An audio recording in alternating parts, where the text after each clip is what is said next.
Assalamualaikum warahmatullahi wabarakatuh. Sebelumnya, perkenalkan nama saya Adrian Noval Saputra dengan NIM 24090620015. Di sini saya akan melanjutkan materi kemarin yang ada di video sebelumnya, yaitu analisis varian atau ANAVA satu arah secara manual. Uji ini digunakan untuk mengetahui perbedaan mean dari beberapa kelompok, lebih dari dua kelompok. Dengan menggunakan analisis varian, jenis data yang digunakan harus berskala interval atau rasio. Untuk memudahkan proses analisis varian ini digunakan tabel ringkasan berikut ini. Tabelnya yang ini. Keterangannya, F sama dengan nilai F, X sama dengan nilai observasi, NX sama dengan banyaknya objek pada kelompok NK sama dengan banyaknya objek pada kelompok K, dan K banyaknya kelompok, dan N banyaknya seluruh objek. Pengaruh metode pembelajaran diskusi, ceramah, demonstrasi, dan penugasan terhadap hasil belajar statistika mahasiswa. Penelitian ini bertujuan ingin mengetahui perbedaan hasil belajar statistik antara mahasiswa yang diberi metode pembelajaran diskusi, ceramah, demonstrasi, dan penugasan dengan A sama dengan 5%. Ujilah apakah terdapat perbedaan hasil belajar antara keempat metode tersebut. Untuk jawabannya, A. Hipotesis H0 sama dengan mikro 1 sama dengan mikro 2 sama dengan mikro 3 sama dengan mikro 4. Tidak terdapat perbedaan hasil belajar antara metode diskusi, ceramah, demonstrasi, dan penugasan. Untuk H1, salah satu ada tanda bukan sama dengan, berarti terdapat perbedaan hasil belajar antara metode diskusi, ceramah, demonstrasi, dan penugasan. Untuk analisis jumlah kuadrat dan derajat bebas sumber varian, untuk jumlah kuadrat total sama dengan seperti ini rumusnya. Untuk CKK rumusnya seperti ini, lalu untuk JKD seperti ini. ANAVA, analisis varian satu jalan kelompok K, DBK sama dengan K-1, JKK sama dengan seperti ini. Lalu yang dalam atau D sama dengan DBD sama dengan N-K, JKD sama dengan JKT min JKK. Lalu untuk total atau T sama dengan DBT sama dengan N-1, JKT sama dengan sigma XT kuadrat dikurangi sigma XT dalam kurung pangkat 2 dibagi N.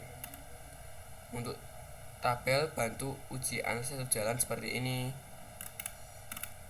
Lalu analisis jumlah kuadrat dan derajat kebebasan sumber varian. Untuk JKT nya sendiri menghasilkan sebesar 593,5. Untuk DBT sama dengan 40 min 1 sama dengan 39. Untuk JKK sama dengan 274,5. Untuk DBK sama dengan 4 min 1 sama dengan 3. Untuk JKD sama dengan 569,5 dikurang 274,5 sama dengan 295. Untuk DBD sama dengan 40 dikurang 4 sama dengan 36. Untuk MKK sama dengan 91,5. Untuk MKD sama dengan 8,19. Untuk F sama dengan 11,17. Gunakan lampiran tabel F untuk menentukan nilai F table. DBK sama dengan 4 min 1 sama 3, DBD sama dengan 40 min 4 sama dengan 36. Nilai F tabel dirumuskan sama dengan seperti ini. Jadi hasil F tabel adalah 2,86. Untuk daerah penolakan seperti ini. Yang sisi kiri adalah daerah penolakan hipotesis H0. Untuk yang tengah ini adalah daerah penerimaan hipotesis H0. Dan untuk yang di asis kanan ini juga daerah penolakan hipotesis H0.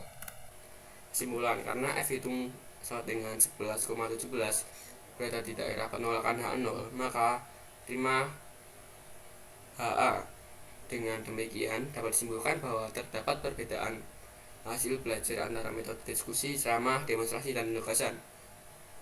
Selanjutnya, perlu dicari hasil belajar statistika mahasiswa yang mana yang berbeda. Untuk memperinci perbedaan masing-masing hasil belajar dapat dilakukan dengan menggunakan uji dengan menggunakan Highly Significant Difference (HSD), lalu uji dengan menggunakan Less Significant Difference atau LSD, lalu t-test untuk dua kelompok sampel yang berbeda.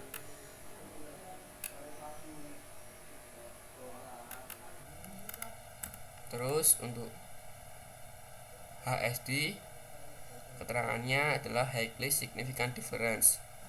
X bar 1 adalah min kelompok 1, X bar 2 sama dengan min kelompok 2, MKD sama dengan min kuadrat dalam N1 sama dengan banyaknya anggota sampel 1 dan N2 banyaknya anggota sampel 2. Lalu untuk Q, nilai tabel Q kolom bagi 4 perlakuan baris DWD. Lihat tabel Q.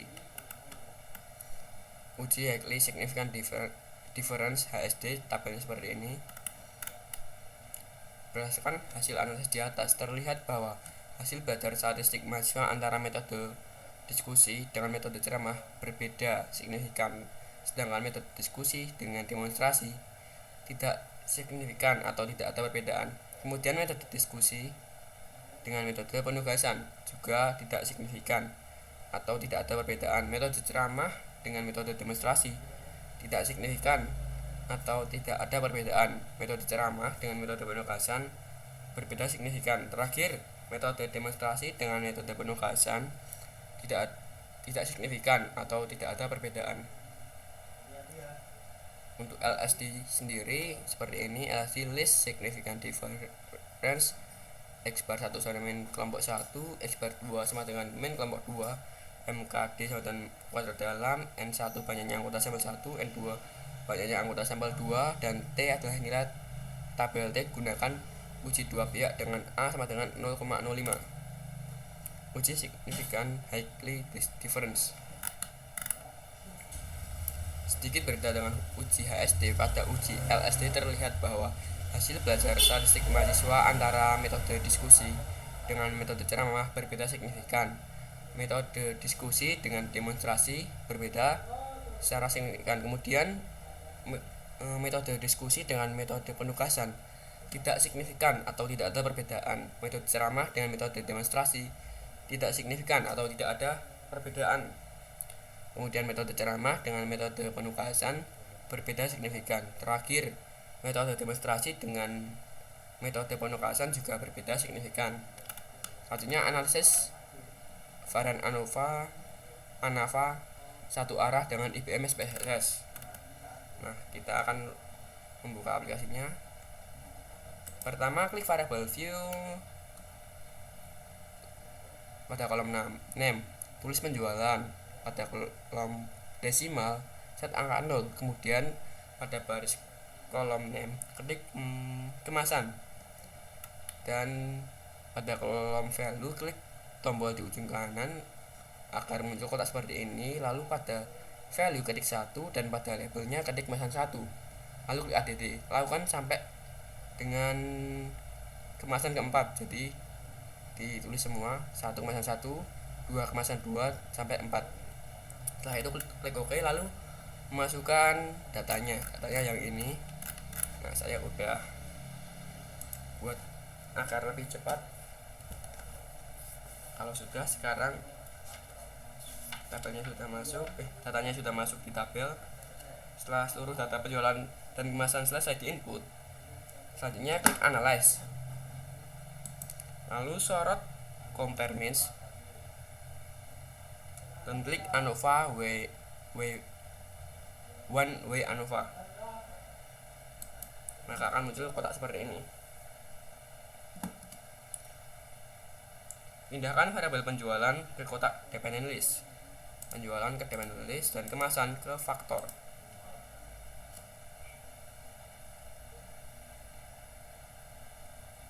Selanjutnya klik post hoc. Lalu di post hoc ini terdiri dari banyak tes. Anda boleh mencoba satu persatu, tetapi dalam kasus ini akan dicoba uji LSD, kemudian uji Tuki atau HSD. Centang kotak LSD dan kotak Tuki. Untuk uji HSD, abaikan kotak yang lain, lalu klik continue dan OK. Nah, akan muncul tabel seperti ini.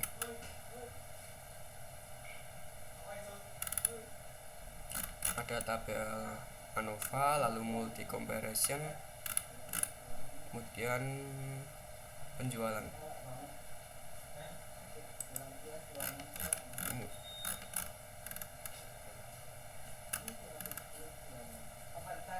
Kesimpulan, nilai F hitung diperoleh sebesar 11,526 dengan nilai SIG 0,000. Karena nilai SIG 0,000 lebih kecil daripada 0,05, maka tolak H0 dan terima 1. Dengan demikian, dapat disimpulkan bahwa terdapat perbedaan yang signifikan antara hasil penjualan produk dengan kemasan 1, kemasan 2, kemasan 3, dan kemasan 4.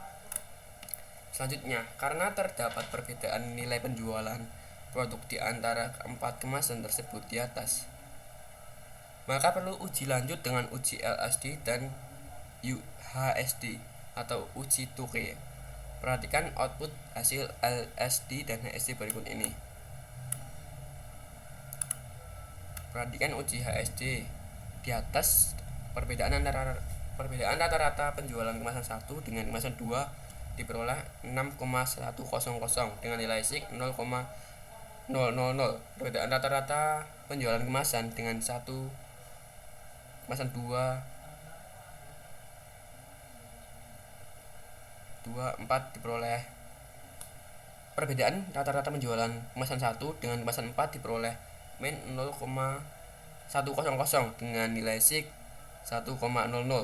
Perbedaan rata-rata penjualan antara kemasan 2 dan 3 diperoleh sebesar min 1,400 dengan nilai SIG 0,721. Perbedaan rata-rata penjualan antara kemasan 2 dan kemasan 4 diperoleh minus 6,200 dengan nilai SIG 0,00. Perbedaan rata-rata penjualan antara kemasan 3 dan 4 diperoleh sebesar min 4,800 dengan nilai SIG 0,005. Bandingkan juga kedua hasil uji ini dengan cara manual. Ternyata hasilnya pun sama. Oke, jadi bisa disimpulkan seperti ini ya.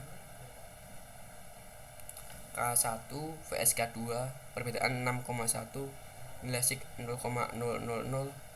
Pengujian SIG lebih kecil daripada 0,05 signifikan, artinya K1 dan K3 4, perbedaannya 4,700, nilai SIG-nya 0,006. Karena SIG-nya lebih kecil daripada 0,05, maka hasilnya signifikan. K4 vs K1, perbedaannya 0,100, SIG-nya 1. Karena SIG lebih besar daripada 0,05, maka tidak signifikan. K3 vs K2, perbedaan 1,400, nilai SIG 0,721, lebih besar daripada 0,05, artinya tidak signifikan. K4 vs K2, perbedaan 6,200, SIG-nya 0,000. Karena SIG-nya lebih kecil daripada 0,05, maka signifikan. K4 vs K4, perbedaannya 4,800, SIG-nya 0,005. Karena nilai SIG-nya lebih kecil daripada 0,05, maka hasilnya signifikan. Sekian dari saya, kurang lebihnya mohon maaf. Wassalamualaikum warahmatullahi wabarakatuh.